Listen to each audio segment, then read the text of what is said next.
Kita dari kelompok 8, kelompok cerdas, saya Zaki Khairul Alfan, nomor NIM A3202500001 dari Prodi Rekayasa Perangkat Lunak. Perkenalkan, nama saya Gafra dari Ulul Albab, NIM A3202500010 dari Prodi Rekayasa Perangkat Lunak. Perkenalkan, nama saya Rizania Aulia Safitri, NIM A120250002, Prodi Statistika. Perkenalkan, nama saya Andito Damar Abdul Latif dengan NIM A3202500018 dari Prodi Rekayasa Perangkat Lunak. Perkenalkan, nama saya Muhammad Rafael Ghani dari NIM A320250020 dari Prodi Rekayasa Perangkat Lunak. Perkenalkan, nama saya Harudin Ahmad Musyafa, NIM B120250030, Prodi Manajemen Retail. Perkenalkan, nama saya Muhammad Nurusna dengan NIM B202500042, Prodi Manajemen Retail. Perkenalkan, nama saya Frederika Sirlina dari NIM B120250008, Prodi Manajemen Retail. Perkenalkan, nama saya Rosela Imal Idris, NIM B120250024 dari Prodi Manajemen Retail. Perkenalkan, nama saya Niswah Al-Adawiyah Sofa, NIM B120250013 dari Prodi Manajemen Retail. Latar belakang masalah.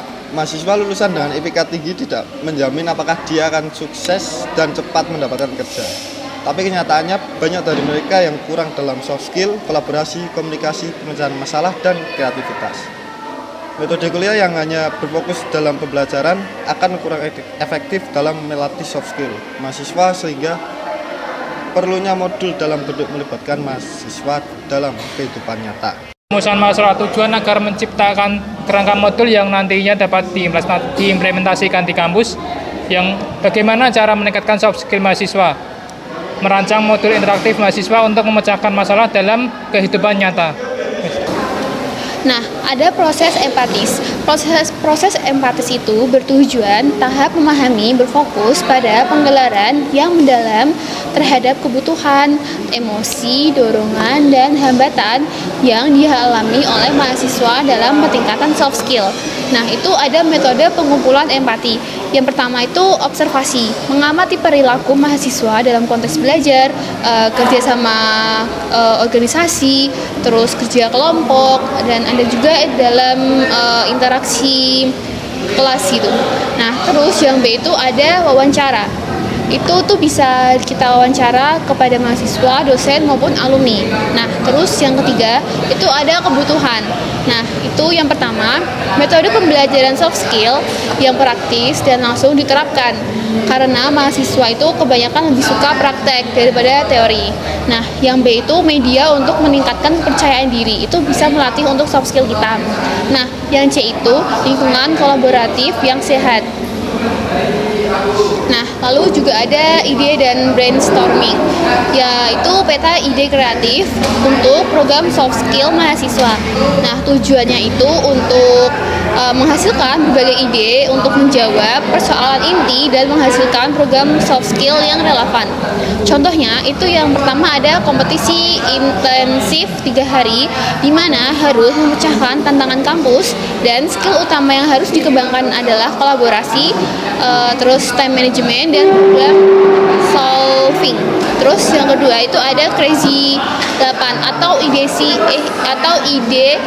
cepat sesi, di mana mahasiswa harus menggambar 8 ide solusi dalam 8 menit. Untuk melatih kreativitas, dan skill utama yang harus dikembangkan adalah kreativitas, fleksibel, dan berpikir. Sekian, terima kasih. Kemudian ada solusi pilihan dan fokus inovasi. Menetapkan solusi terbaik dengan design thinking. Solusi inovatif yang kami usulkan adalah program IPBL atau Interdisciplinary Project Based Learning, yang seluruhnya difasilitasi menggunakan kerangka kerja design thinking. Program ini menggantikan kuliah soft skill tradisional dengan simulasi proyek nyata. Alasan pemilihan solusi inovatif ini adalah mahasiswa dapat belajar soft skill seperti kolaborasi dan problem solving. Yang kedua, melatih komunikasi lintas bidang dan menegosiasi untuk perspektif yang beragam. Yang ketiga, mahasiswa tidak hanya menguasai soft skill, tetapi juga kerangka kerja inovasi yang terstruktur. Inovasi alur program. Peta perjalanan soft skill mahasiswa melalui design thinking. Ada 5 tahap design thinking digunakan sebagai kerangka belajar untuk mengembangkan soft skill utama, yaitu ada empatis atau empati, definisi, lalu ada ide atau gagasan, yang keempat ada prototype atau representasi fisik atau digital sederhana, yang terakhir ada tes untuk menguji prototype. Lalu ada definisi. Problem statement-nya, mahasiswa perlu bootcamp design thinking untuk kuatkan kolaborasi, komunikasi, dan kreativitas siap kerja. Targetnya, mahasiswa semester 3 sampai 6 yang aktif organisasi. Contoh, pesona umumnya mahasiswa harus belajar public speaking yang baik, komunikasi terbuka, dan saling bekerja sama antar anggota. Solusi kreatif. Solusi yang kita pilih adalah dengan memilih program IPBL, Interdisciplinary Project Based Learning, yang dirancang untuk mengembangkan dan melatih soft skill seperti empati, komunikasi, kolaborasi, integritas, manajemen diri, dan berpikir kritis melalui aktivitas praktis, refleksi, dan proyek kecil. Alasan pemilihan solusi ini yaitu karena mahasiswa membutuhkan pembentukan kebiasaan, kebudayaan, dan keterampilan untuk dapat berkembang dan berhasil. Untuk prototipe yang kami rancang terdapat 6 langkah yang berisi kegiatan utama, fokus pembelajaran, output, dan karakter yang dikembangkan. Untuk langkah pertama yaitu orientasi dan pengantar. Dengan fokus pembelajaran, memahami konsep soft skill, membentuk tim, dan pentingnya dalam dunia kerja. Dengan output yang pertama yaitu mahasiswa memahami tujuan proyek. Yang kedua, mencatat rangkuman pengantar, dan ketiga, membentuk tim.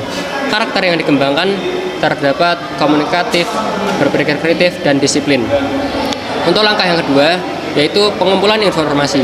Dengan fokus pembelajaran menentukan subtema soft skill yang akan dikembangkan. Dengan output yang pertama pemilihan subtema komunikasi, teamwork, manajemen waktu. Dan yang kedua menulis jurnal berupa alasan pemilihan. Dengan karakter yang dikembangkan yaitu mandiri, berpikir kritis, dan tanggung jawab. Untuk langkah yang ketiga yaitu perencanaan atau design thinking. Dengan fokus pembelajaran, identifikasi masalah, kebutuhan, dan konteks soft skill. Dengan output ide atau gagasan yang dirumuskan memakai design thinking. Dan karakter yang dikembangkan yaitu kreatif, analitis, dan kolaboratif. Untuk langkah yang keempat yaitu dikat.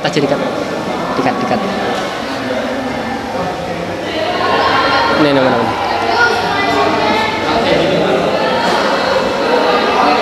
Untuk langkah yang keempat yaitu pengembangan ide. Dengan fokus pembelajaran, menyusun konsep materi atau solusi soft skill. Dengan output yang pertama yaitu draft konsep materi. Yang kedua yaitu catatan perkembangan. Dan karakter yang dikembangkan berupa kreatif, tanggung jawab, dan adaptif. Langkah yang kelima yaitu pelaksanaan. Dengan fokus pembelajaran, menyusun kerangka modul soft skill. Dengan outputnya yaitu kerangka modul lengkap dan dokumentasi di jurnal proyek. Maka karakter yang dikembangkan berupa mandiri, disiplin, dan tanggung jawab. Untuk langkah ke-6 yaitu evaluasi dan refleksi. Dengan fokus pembelajaran, meninjau hasil kerja, mengevaluasi proses, dan melakukan perbaikan, memberikan feedback. Dengan output yang pertama, mahasiswa membuat refleksi akhir apa yang dipelajari, rencana peningkatan soft skill. Dan yang kedua, mengumpulkan revisi kecil jika diperlukan. Maka karakter yang dikembangkan yaitu berpikir kritis, tanggung jawab, dan evaluatif.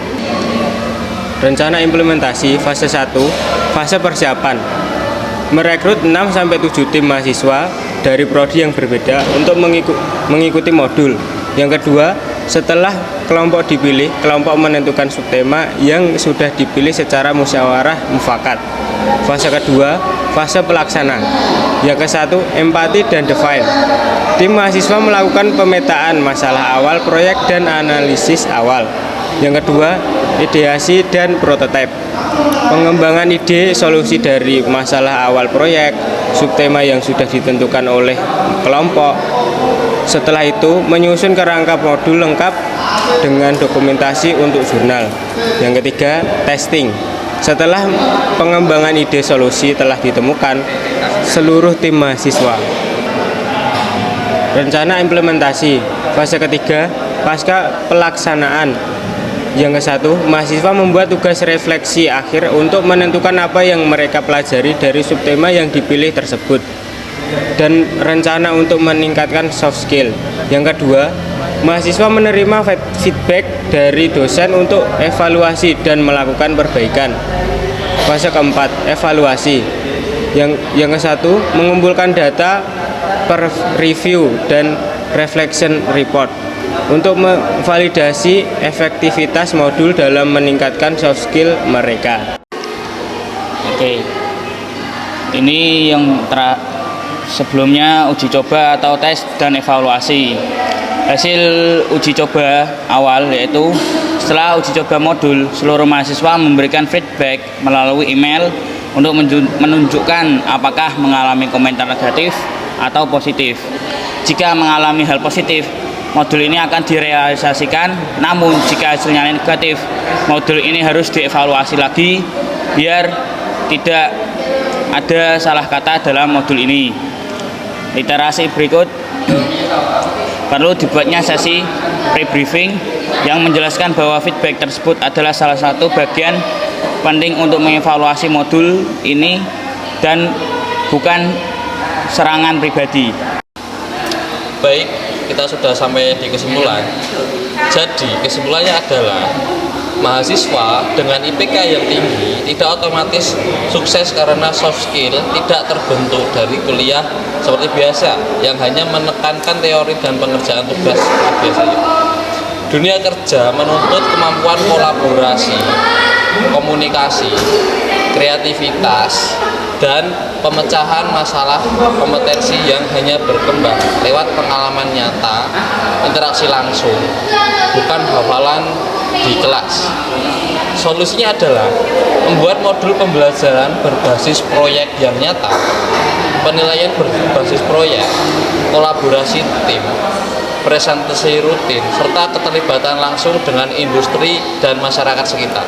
Dengan pendekatan ini, kampus bukan hanya menghasilkan lulusan ber-IPK tinggi, tetapi lulusan yang benar-benar siap kerja dan kompetitif.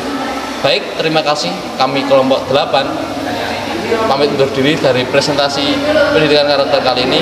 Wassalamualaikum warahmatullahi wabarakatuh. Sebutkan 5 tahapan design thinking yang digunakan dalam program. 5 tahapan dalam design thinking yaitu yang pertama adalah empathize, terus yang kedua ada define, yang ketiga itu ada ideate, dan keempat prototype, yang kelima ada tes. Apa tujuan utama penyusunan modul dalam materi ini? Jadi tujuan utama dari kerangka modul ini adalah kerangka modul ini yang nantinya akan diimplementasikan di kampus sehingga kita bisa meningkatkan kemampuan dari mahasiswa itu sendiri untuk menghadapi kehidupan di dunia nyata.